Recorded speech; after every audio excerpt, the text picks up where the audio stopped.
मेरे हिंदू भाइयों, तुम जो सारा दिन गला फाड़ फाड़ कर, उंगलियां तोड़ तोड़ कर, be stand with Israel social media पर लिखकर अपने आप को जलील कर रहे हो, इसको बंद कर दो, क्योंकि इजराइल किसी का सगा नहीं है। ब्रेकिंग न्यूज़ ये है दोस्तों कि आयरलैंड की सेना जो कि यूएन पीस कीपिंग फोर्स में तैनात है और यूएन की मिलिट्री के साथ लेबनान और इजराइल के बीच तैनात है बॉर्डर पर, उसने इजराइल के कहने पर पीछे हटने से इनकार कर दिया, क्योंकि इजराइल कह रहा था कि आप यहाँ से हट जाओ, और आयरलैंड की फ़ौज ने मना कर दिया कि ये हमारा काम है, हमारी ड्यूटी है कि इस बॉर्डर पर हम तैनात रहें।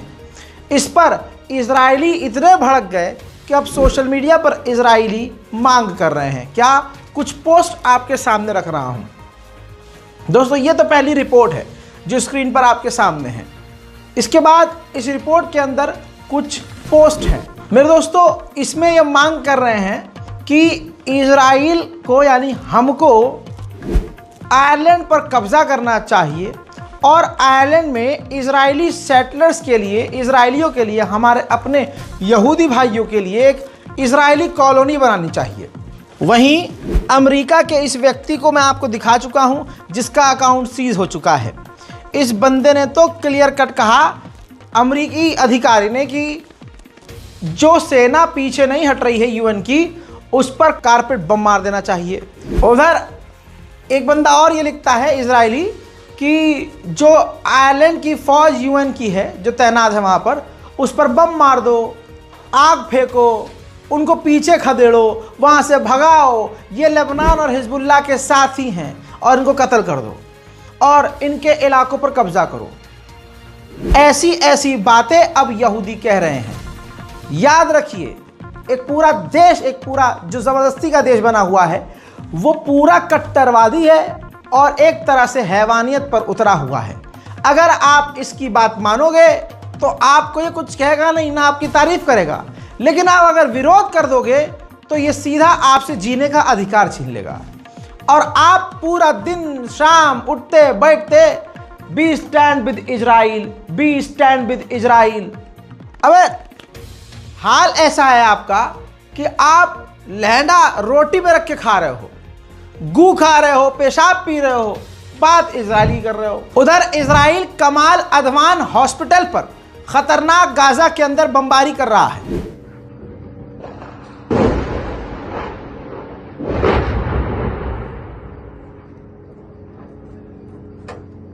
वहीं जहां पर इजराइल गाजा में बम गिरा रहा है, तो लाशों को निकालने के लिए और घायलों को मलबे से निकालने के लिए जो मदद करने वाली टीम आगे बढ़ रही है, तो इजराइल की मिलिट्री उन पर गोलियां दाग रही है, ओपन फायर कर रही है।